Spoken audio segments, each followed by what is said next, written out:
दोस्तों, फूलगोभी की फसल से अच्छा उत्पादन लेने के लिए सबसे ज़्यादा ज़रूरी है आपकी फूलगोभी के प्लांट की ग्रोथ काफ़ी अच्छी होनी चाहिए। वरना प्लांट कमज़ोर तो समझिए फूल कमज़ोर। फूल भी वैसा ही मिलेगा जैसा आपका प्लांट है। फूलगोभी एक ऐसी फसल है जिसकी शुरुआती दिनों में आप अगर ग्रोथ बढ़ा लेते हैं तो बाद में जाके इसके रिजल्ट आपको काफ़ी अच्छे मिलते हैं। फूलगोभी की फसल में अच्छी वृद्धि विकास, फूल की साइज बढ़ाने के लिए और फूल की क्वालिटी बढ़ाने के लिए कौन कौन से जरूरी खाद उर्वरक बुआई से लेकर और फूल बनने की अवस्था तक आपको डालने हैं ताकि बेहतर रिजल्ट फूलगोभी की फसल से आपको मिल सके। फूल बनने की अवस्था के लिए मैं आपको इसलिए बोल रहा हूं क्योंकि बाद में जाके हर बार मेरे पास काफ़ी किसान भाइयों के कमेंट आते हैं कि सर हमारे फूलगोभी के जो फूल है उनकी क्वालिटी प्रभावित हो रही है, फूल फट रहे हैं, फूल पीले पड़ रहे हैं, क्वालिटी अच्छी नहीं मिल रही है। तो भाई उस स्टेज में फिर आपके पास कोई चारा नहीं है, क्योंकि ये जो भी खाद उर्वरक या जो भी माइक्रोन्यूट्रिएंट्स जो भी चीज़ें आपको देनी होती है फूल बनने की अवस्था से पहले दी जाती है, तभी फूल अच्छी क्वालिटी का आपको मिलेगा। फूल बनने शुरू हो गए और वो बिगड़ने शुरू हो गए तो उसके बाद आप चाहे कुछ भी डाल दो, क्योंकि खाद उर्वरक या जो भी आप डालते हैं उनका असर जब तक होता है तब तक सारे प्लांट फूल निकाल चुके होते हैं। क्योंकि फूल आज आप इतना सा देखते हैं तो कल उसकी साइज इतनी हो जाती है, तो मतलब रिजल्ट आपको प्रॉपर नहीं मिल पाते हैं और फूल की क्वालिटी प्रभावित हो जाती है तो उत्पादन भी प्रभावित और आपके मंडी भाव भी आपको ठीक से नहीं मिल पाते हैं। तो फूलगोभी की फसल में शुरुआती स्टेज से लेकर और आखिर तक कौन कौन से सबसे ज़्यादा ज़रूरी खाद उर्वरक हैं जो आपको डालने हैं, किस स्टेज में डालने हैं, कौन सी मतलब अवस्था में डालने हैं ताकि प्रॉपर रिजल्ट आपको मिल सके, ग्रोथ भी अच्छी हो और फूल की क्वालिटी भी आपको काफ़ी शानदार मिले। पूरी जानकारियों के लिए वीडियो पे एंड तक आपको बने रहना है और ये वीडियो अगर आपके लिए इंफॉर्मेटिव रहे तो इस वीडियो को लाइक और शेयर जरूर कर दीजिएगा। जो किसान भाई चैनल पे नए हैं वो चैनल भी सब्सक्राइब कर दें ताकि खेतीबाड़ी से रिलेटेड वीडियो सही समय पर सही जानकारियों के साथ आपको मिलते रहे। नमस्कार दोस्तों, मेरा नाम है सुरेश और आप देख रहे हैं खेत किसान झुंझुनू। तो दोस्तों, फूलगोभी के प्लांटेशन के बाद में जैसे ही हमारी फसल 10 से 15-20 दिन की अवस्था में आती है, यानी जब जड़ें चलनी शुरू हो जाती हैं, प्लांट स्टेबल रहना शुरू हो जाता है और छोटे छोटे खरपतवार उगने शुरू हो जाते हैं, उस समय पे सबसे पहला काम होता है निराई गुड़ाई का। और इसी अवस्था में 2-3 काम आपको और भी करने होते हैं। कुछ जरूरी खाद उर्वरक हैं सबसे ज़्यादा ज़रूरी जो आपको इसी अवस्था में देने होते हैं और फूलगोभी की ये अवस्था आपको दोबारा देखने को नहीं मिलेगी। कहने का मतलब है ये टाइम अगर आपने निकाल दिया ना तो उसके बाद में अगर आप खाद उर्वरक डालेंगे उनका उतना अच्छा रिजल्ट आपको नहीं मिलेगा जितना इस अवस्था में डालने पर मिलता है। तो पहला काम तो आपको यहाँ पे करना है निराई गुड़ाई का। काफ़ी किसान भाई इसमें भी मतलब लापरवाही करते हैं, कमेंट करते हैं हर बार मेरे पास कि सर फूलगोभी में खरपतवार हो रहा है इस अवस्था में तो कौन सा हर्बिसाइड इस्तेमाल करना चाहिए। तो देखिए, फूलगोभी एक ऐसी फसल है जिसमें आपको हर्बिसाइड का बिल्कुल भी इस्तेमाल नहीं करना चाहिए। और दूसरा, निराई गुड़ाई खरपतवार निकालने के लिए निराई गुड़ाई का होना इसमें काफ़ी ज़्यादा ज़रूरी है।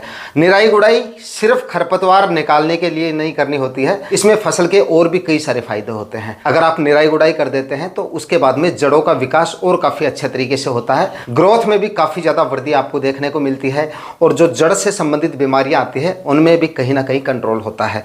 क्योंकि जब आप पे धूप वगैरह निकलती है, क्योंकि बारिश वगैरह होती रहती है और निराई गुड़ाई अगर आप कर देते हैं तो मिट्टी जो टाइट होती है वो थोड़ी खुल जाती है। प्रकाश और हवा जो है ठीक से प्रॉपर पास होने से मतलब जड़ों का विकास काफ़ी अच्छा होता है और काफ़ी अच्छे रिजल्ट आपको निराई गुड़ाई की वजह से मिलते हैं। निराई गुड़ाई का इतना प्रभाव हमारी फूलगोभी की फसल में पड़ता है, अगर आप निराई गुड़ाई करते हैं तो आप ये मानिए कि एक खुराक आपने डाल दिया एक्स्ट्रा कोई खाद की, इतना फर्क पड़ता है निराई गुड़ाई से। तो ये काम आपको करना जरूरी है। निराई गुड़ाई करने के साथ साथ ही ये जरूरी खाद उर्वरक हैं जो आपको देने हैं। एक तो इफ्को की सागरिका आती है, वो लेना है आपको 1 एकड़ में 10 kg के हिसाब से, ये आपको लेना है। इफ्को की सागरिका के भी काफ़ी अच्छे रिजल्ट आपको देखने को मिलेंगे। इफ्को की सागरिका में पौधे में वृद्धि विकास को बढ़ावा देने वाले कुछ जरूरी पोषक तत्व होते हैं, जैसे कि ऑक्सिन, साइटोकिनिन और गिब्रेलिन पौधों में अच्छे वृद्धि विकास के लिए काफ़ी ज़्यादा महत्वपूर्ण है। ये हमारे पौधों में एमिनो एसिड, मैक्रो और सूक्ष्म पोषक तत्व प्रदान करने का काम करती है और काफ़ी अच्छा रिजल्ट हमें इसको देखने को मिलता है। इसी के साथ में आपको लेनी है यूरिया खाद। अब देखिए, काफ़ी किसान भाई यूरिया खाद में भी लापरवाही करते हैं। फूलगोभी की एक ऐसी फसल है इसमें यूरिया खादों का आपको एक सीमित मात्रा में और एक निश्चित अवस्था में ही इस्तेमाल करना होता है। बाद में जाके फूलगोभी की फसल में यूरिया खादों का इस्तेमाल आपको नहीं या ना के बराबर करना चाहिए। फूल बनने की अवस्था में अगर आप नाइट्रोजन खादों का इस्तेमाल करते हैं ज़्यादा इस्तेमाल करते हैं तो इसमें भी आपके फूल की क्वालिटी प्रभावित होने के काफ़ी ज़्यादा चांस है, यानी कि फूल खराब हो सकता है आपका।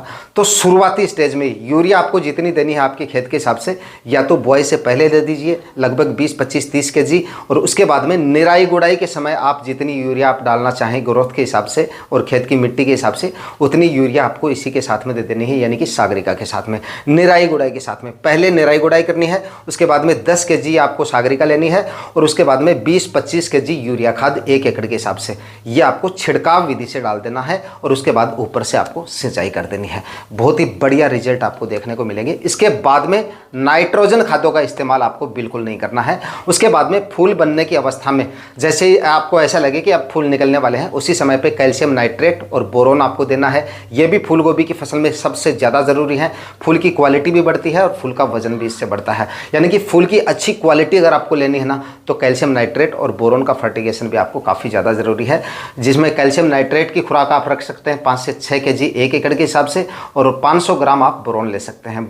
मतलब ये भी आपको जड़ में ही देना है, और जड़ में देंगे तो उससे ज़्यादा रिजल्ट आपको, मतलब कि छिड़काव विधि से डाल दीजिए और उसके बाद में ऊपर से आप सिंचाई कर सकते हैं।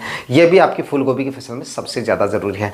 जब फूल बनने लगते हैं, छोटे छोटे फूल निकलने शुरू हो जाएं, उस समय पे अगर आप कुछ देना चाहें तो NPK 05234 दे सकते हैं। बाकी यूरिया खादों का इस अवस्था में भूलकर भी आपको इस्तेमाल नहीं करना है।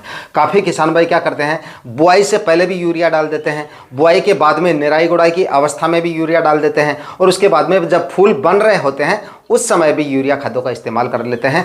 तो इस अवस्था में अगर नाइट्रोजन खादों का इस्तेमाल ज़्यादा हो जाता है तो आपके फूल में फटने जैसी समस्याएं आ जाती हैं। फूल अच्छी साइज़ ले रखी है फूल ने, उस समय पे आपने अगर यूरिया डाल दी तो फटाक से आपका फूल जो है वो खुल जाएगा ऊपर से, और उसके बाद में बिल्कुल भी अच्छे रेट आपको इसके नहीं मिलेंगे, उत्पादन भी काफ़ी ज़्यादा प्रभावित हो सकता है। तो नाइट्रोजन खादों का इस्तेमाल पहले ही आपको कर लेना है, बाद में नहीं करना। ये कुछ ज़रूरी खाद उर्वरक है जो आपको फूल गोभी की फसल में बताई गई अवस्था में इस्तेमाल करने हैं। इसके बाद आप देखेंगे फूल का वजन भी आपको काफ़ी जोरदार मिलेगा और फूल की क्वालिटी भी आपको काफ़ी जोरदार मिलेगी। और बताई गई अवस्था में जो निराई गुड़ाई की अवस्था में जो खाद उर्वरक मैंने आपको बताया है, ये अगर आप डालते हैं तो ग्रोथ भी आपकी फूल गोभी की आपको काफ़ी जोरदार देखने को मिलेगी। अब भाई आप में से काफ़ी किसान भाई कहेंगे कि हमने चलिए निराई गुड़ाई भी कर दी, खाद उर्वरक भी आपके बताए अनुसार डाल दिए, मतलब कि यूरिया खादों का इस्तेमाल भी कर लिया, और जो सागरिका का इस्तेमाल करने के लिए कहा है ये भी हमने डाल दिया, या इसकी जगह कोई दूसरे खाद उर्वरक डाल दिए, फिर भी हमें ऐसा लग रहा है कि हमारी फूल गोभी की जो ग्रोथ है वो कम है, और फिर से हम क्या यूरिया डाल सकते हैं या फिर कौन सी खाद और हमें इस समय पे डाल देनी चाहिए। तो देखिए इसका सबसे अच्छा इलाज है और सबसे बेहतर तरीका है, अगर ये सब आप कर चुके हैं फिर भी अगर आपको ग्रोथ कम दिख रही है तो यहाँ पर आप बायोविटा का इस्तेमाल कर सकते हैं। इसके काफ़ी अच्छे रिजल्ट आपको देखने को मिलेंगे। फूल गोभी की ग्रोथ यानी कि नेचुरल ग्रोथ आपको देखने को मिलेगी, फूल की क्वालिटी भी अच्छी होगी, यानी कि कोई प्रभाव भी इसका नहीं पड़ेगा, विपरीत प्रभाव भी इसका नहीं पड़ेगा, और काफ़ी जोरदार रिजल्ट आपको इसके देखने को मिल जाएंगे। मतलब स्प्रे आपको इसका निकालना है और स्प्रे में आप 25 से 30 ml ले सकते हैं एक 15 लीटर के स्प्रे टैंक में। काफ़ी अच्छे रिजल्ट हैं। एक बार भी आप स्प्रे कर सकते हैं और 2 बार भी इसका स्प्रे निकाल सकते हैं। जैसे एक स्प्रे आपने आज कर दिया और 4-5 दिन या 7 दिन बाद में एक स्प्रे आप फिर से ले सकते हैं। इसके अच्छे रिजल्ट फूल गोभी की फसल में देखे गए हैं, काफ़ी बार हम इस्तेमाल कर चुके हैं और काफ़ी अच्छा रिजल्ट आपको इसका देखने को मिलेगा।